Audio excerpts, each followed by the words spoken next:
Hello student, once again मैं एक नया क्वेश्चन लेकर आपके सामने आया हूँ। मैं नहीं लाया हूँ बल्कि आपके द्वारा ये क्वेश्चन लाया गया है और इस क्वेश्चन को देखने के बाद मुझे यही प्रतीत हुआ कि आप मेरा काम आसान कर दिए।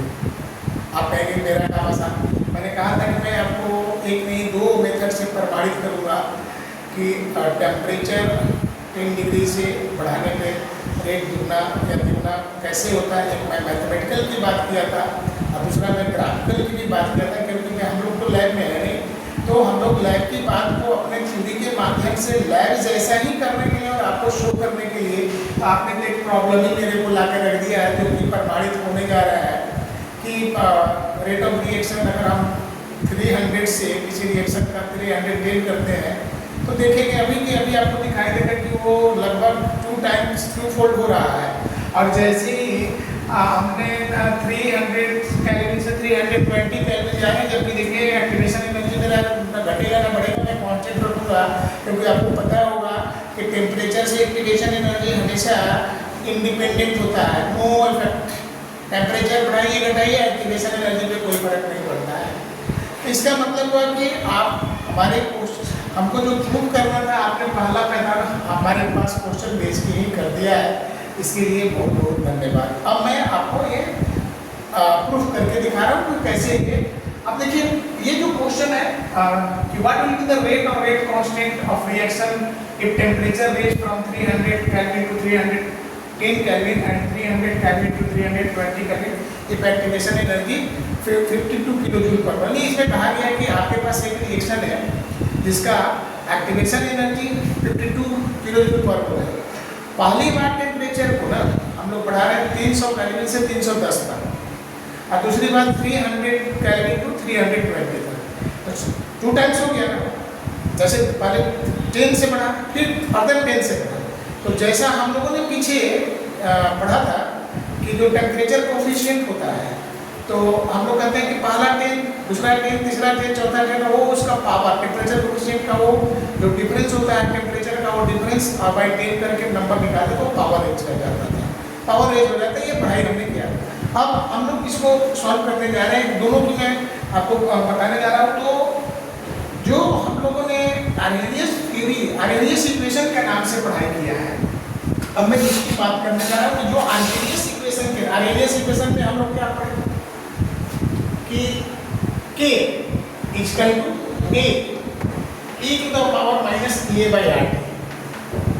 मैं थोड़ा सा, ज़्यादा नहीं, थोड़ा सा, क्योंकि इसके पिछले वाले वीडियो में मैंने बताया था कि जो हमारा ओरिजिनल फ्रीक्वेंसी थ्योरी से जो रेट कांस्टेंट आया था उसमें मैंने कहा था कि ये जो हमारे पास A नहीं था उसमें था कि K equal to P into ZAB into e to the power minus A/RT। इन दोनों इक्वेशन को ध्यान से अगर आप देखेंगे ना तो देखेंगे कि अगर हम ये कह दें कि A equal to P into ZAB, अब इसका मतलब क्या होगा?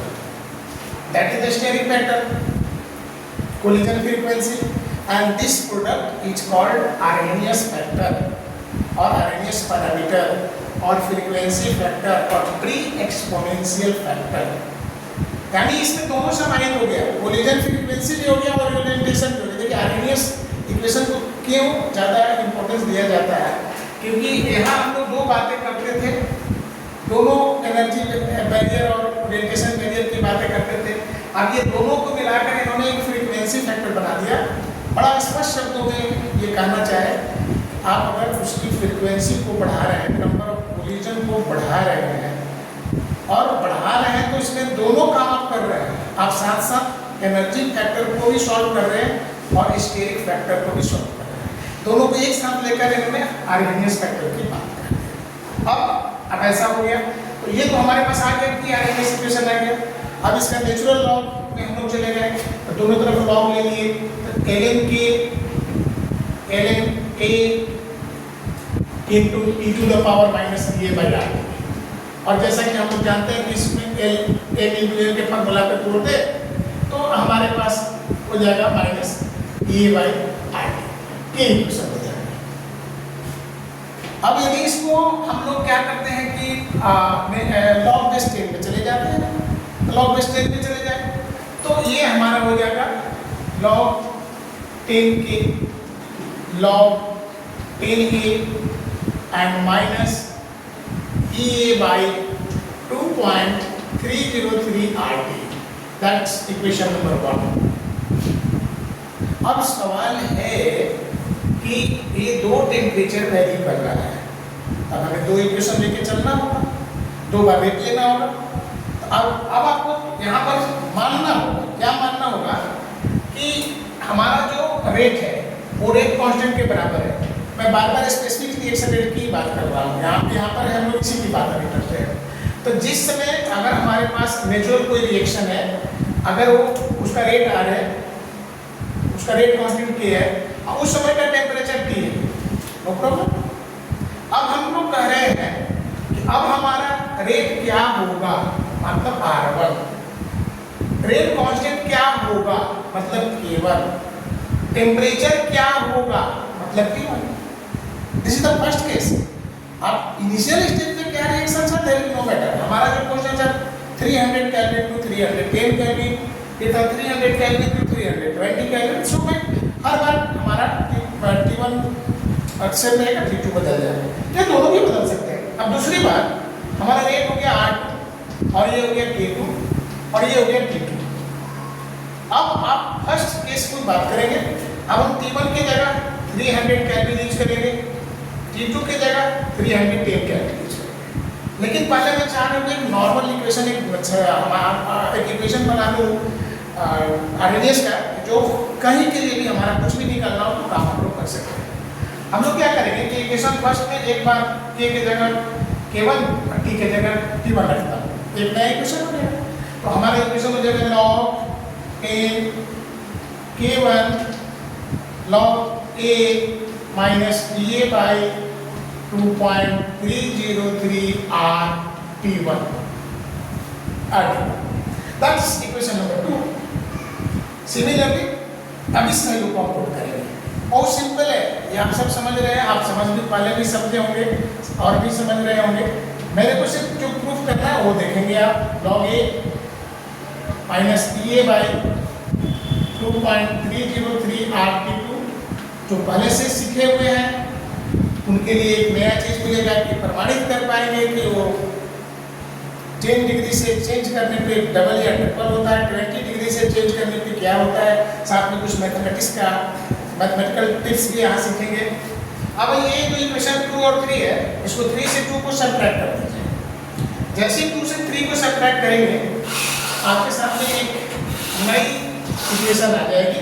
ये हो जाएगा log K2 minus log K1 equal to, ये देखिए ये कैंसिल हो जाएगा, ये प्लस माइनस दोनों कांस्टेंट सेम है, कांस्टेंट है, कैंसिल हो जाएगा और ये हो जाएगा आपके पास EA by 2.303 R 1 by T1 minus 1 by T2। देखेंगे आप, देखेंगे और ये इक्वेशन हो जाएगा। और इसको हम लोग लॉगिंग में इनके फॉर्म में करते हैं K2 by K1, this one that is equal to EA by 2.303 R 1 by T1 minus 1 by T2।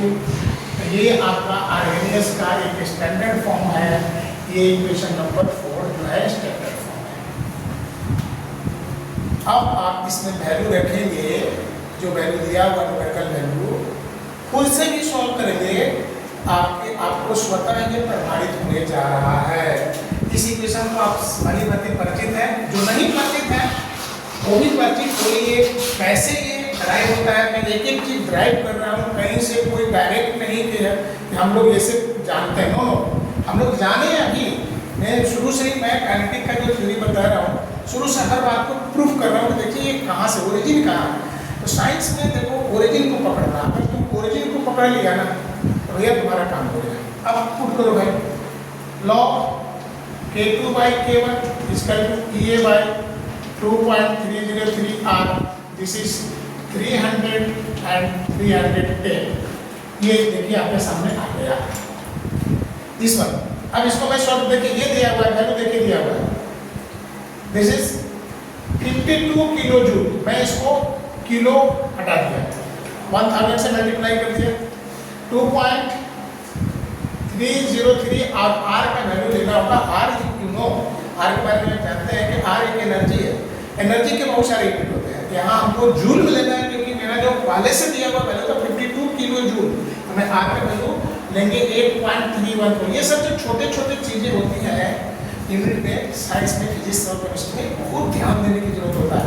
Generally हम लोगों का R पर चला जाता है 0.0821 लीटर ATM वाला वैल्यू, और वो वैल्यू रखते ही आपका रिजल्ट साइपर कर जाएगा। तो देखो आप साइंस के स्टूडेंट को छोटे छोटे बारीकियों पर ध्यान दिया करो। और ये जो आपका कैलकुलेशन होगा ये होगा 10 और बाई 300 इंटू 310। अब आप इसको कैंसिल करें। कैंसिल करने के बाद ये देखिए यहाँ से 2 1 ऐसे, ये आपके पास हो जाएगा 520 by 2.303 into 8.314 and this is the 93। देखिए अब मैं बिना समय वेस्ट किए सीधा मैं ये आपसे ये कहने जा रहा हूँ कि आप यहाँ पर क्या करें, इसका वैल्यू जो है निकालेंगे। वैल्यू जब निकालेंगे तो आपके पास ये जो वैल्यू आएगा वो होगा 0.29 और 0.2920 ये वैल्यू होता है। इसको आप सॉल्व करके एक बार देख लीजिएगा। ये मेरे बताने की जरूरी नहीं है, ये आपको पता है, इस पर मैं कोई काम नहीं करने जा रहा हूँ। अब मेरे को K2 और K1 के बीच में रिलेशन देना है, ध्यान दिया जाए। ये इक्वेशन को रिजर्व करते हैं। देखिए अब टेकिंग ये वैल्यू हो गया कि log बेस 10 K2 में, मैं इसी की बात किया था कि कुछ मैथमेटिक्स में सीखेंगे आप, अगर भूल गए होंगे लॉग टेबल तो थोड़ा लॉग भी देखेंगे आप। जैसे टेकिंग एंटी लॉग, आपको एंटी लॉग लेना है। टेकिंग एंटी लॉग, लॉग का उल्टा होता है एंटी लॉग। जब एंटी लॉग लेंगे ये हो जाएगा K2 by K1 10 to the power 0.2920। आपको पता होता है कि लॉग या एंटी लॉग 4 डिजिट में लिया जाता है, और डेसिमल से पहले अगर 0 है तो इसमें हम लोग 1 पॉइंट आगे बढ़ जाएंगे और पेयर बना के लॉग चाहे एंटी लॉग देखा जाता है। अब आपको एंटी लॉग के टेबल में जाना है, पहला 2 डिजिट को लेना है, 29 का 2 देखना है। आप जब 29 का 2 देखेंगे तो मैं आपको दावे के साथ कह रहा हूँ 1.99 से लेके 2.001 के बीच में ये वैल्यू आएगा 100% में दावे के साथ। जबकि मेरे पास लॉग टेबल अभी नहीं है, फिर भी मैं कह रहा हूँ कि यही वैल्यू आएगा। आप इस मैजिक वैल्यू को समझने की कोशिश करिएगा। आप अब यहाँ देख रहे होंगे कि आपके सामने 10 केल्विन से टेम्परेचर को रेज करने के बाद now your K2 becomes nearly 2 times of K1। जैसे आपके दिमाग में था ना कि कैसे बढ़ जाता है, देखिए ऐसे बढ़ जाता है, ऐसे दुगना हो जाता है। अब मैं इसी प्रॉब्लम को 300 से 320 पे जा रहा हूँ। अब ज़्यादा समय नहीं लूँगा क्योंकि कैलकुलेशन आपको करना है, आपको बताने हैं कि वैल्यू क्या होगा। आप देखना है कि K2 और K1 में रिलेशन क्या होगा। तो मैं फटाफट आपको बता दूँ कि लॉग सीधा 10 K2 बाई K1 इसका ये का वैल्यू 52 ही रखना है, ये का वैल्यू चेंज नहीं होगा। एक्टिवेशन एनर्जी बाई 2.303, आर का वैल्यू वही रहेगा, वो चेंज नहीं होगा 8.314। और यहाँ जब आप करेंगे तो ये हो जाएगा 1/300 माइनस 1/300, सिर्फ ये वाला होता है। तो जहाँ 10 था वहाँ 20 हो गया है और बाकी कोई चीज़ में चेंज नहीं हुआ है।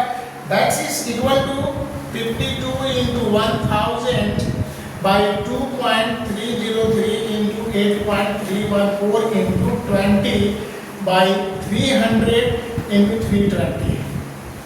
फिर उसी तरह से आप इसको कट करके कैंसिल करके फिर सॉल्व करेंगे तो फिर इसका 4 डिजिट में एक वैल्यू होगा। वो मैं बता दूं कि यहाँ पर फिर से आप इसको देखेंगे तो इस बार आपका जो होगा log K2 बाई K1 इस पर जो आएगा वह होगा 0.4776। अब फिर मैं यहाँ पर समय नहीं दे रहा हूँ, मैं आपको बता रहा हूँ कि ये चीज़ आपको कर लेना है, कर लेंगे। मेरे को सिर्फ प्रमाणित करना था और मैं प्रमाणित कर रहा हूँ क्योंकि ये कैलकुलेशन आपको आता है। साइंस के स्टूडेंट है, आप बहुत कैलकुलेशन मैथमेटिक्स में किए हैं, केमिस्ट्री फिजिक्स सब में कर रहे हैं, इसलिए मैं इस पर जोड़ नहीं दूंगा। लेकिन मैं लॉग और एंटी लॉग पे जोड़ रहा हूँ। 1 सेकेंड एंट्री लॉग, यहाँ फिर से मैं कह रहा हूँ कि एंट्री लॉग लीजिए और देखिए, बताइए आप इस पर क्या हुआ। तो फिर से एक बार एंट्री लॉग लेने के बाद 10 to power 0.4776। नाउ देखिए, इस उसमें 0 था, मैंने मीन डिफरेंस वाला कॉन्सेप्ट नहीं दिया था। पहले आप 47 का 7 देखेंगे, जो भी वैल्यू आएगा, सपोज कर लीजिए कि आप 47 के 7 देखें, आ गया 3.486 और फिर मीन डिफरेंस 6 में गए तो उसका वैल्यू आ गया 5। तो नाउ एडिट उस 4 डिजिट के नंबर में इसको ऐड कर दीजिए।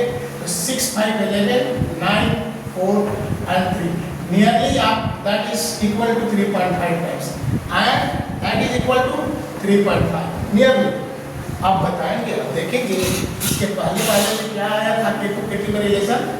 K2 is equal to 3.5 times K1 and अब इसके पहले में आया था कि K2 is equal to nearly 2 K1। ये तब की बात है जब ये 300 से 310 गया था और ये 300 से 320 गया। अगर आपके मन में अभी भी कोई शंका है तो बोलिएगा। मैं ऐसे तो ग्राफिकली मैं मैक्सवेल के डिस्ट्रीब्यूशन लॉ के ग्राफ के कर्व से आपको प्रूफ करूंगा, ग्राफ की दूरी से, ग्राफ एरिया से बताऊंगा कि दुगना या तिगुना कब और किस केस में होता है। वो तो क्लास अभी मेरा बाकी है, वो तो मैं लूँगा ही। लेकिन अभी देखिए, आप ही के न्यूमेरिकल से ये बात साबित हो रही है कि 10 केल्विन पे दुगना और 20 केल्विन पे 3.5 गुना, 3.5 फोल्ड एंड 2 फोल्ड। यानी इसका मतलब हुआ कि आप चाहे आप इसका न्यूमेरिकल भी आसानी से बना सकते हैं और ये प्रमाणित भी हो गया कि टेम्परेचर 10 केल्विन से बड़ा क्यों होता है। इसकी भी चर्चा में टेम्परेचर कोएफिशिएंट वाले क्लास में गया था। और एक्टिवेशन एनर्जी कब 0 होता है कि नहीं होता है, माइनस होता है कि नहीं होता है, क्यों ऐसा कंडीशन है। यानी सारी बातें जो हुई है कि कोलिजन फ्रीक्वेंसी में, यानी कोलिजन होने के लिए क्या वो एक्टिव है कि नहीं मॉलिक्यूल, क्या वो हमारा इफेक्टिव मॉलिक्यूल हुआ कि नहीं हुआ, कितना परसेंट इफेक्टिव हुआ, कितना परसेंटेज पे जाकर रेट मिला। 2% कोलिजन बढ़ने से कई परसेंट रेट ऑफ रिएक्शन बढ़ जाता है। इसका भी मैंने पूर्व के क्लास में ये बात को डिस्कशन किया हूँ, प्रमाणित भी किया हूँ और आज ये प्रमाणित हो गया कि क्यों 10 डिग्री से टेम्परेचर चेंज करने से रेट ऑफ रिएक्शन डबल या ट्रिपल या और 20 से होने पर उससे आगे और उससे आगे कितना टाइम का जाता है। अब ये आपने जो क्वेश्चन पूछा था और मैंने जवाब दिया था, तो आप इसका स्पेशल थोड़ा सा क्लियर करते हुए मेरे को बताएंगे कमेंट बॉक्स में कि क्या आपने रियली सीखा कि नहीं सीखा। अदरवाइज मेरे पास और भी बहुत सारे ऐसे तरीके हैं जो मैं तरीके का इस्तेमाल करूँगा। मैं लोकल लेवल की तरीके का इस्तेमाल करूँगा। मैं कोई एक्टिविटी के साथ आपके पास आऊँगा और इसको प्रूव करने की कोशिश करूँगा। बस आज के लिए इतना ही। धन्यवाद। Thank you.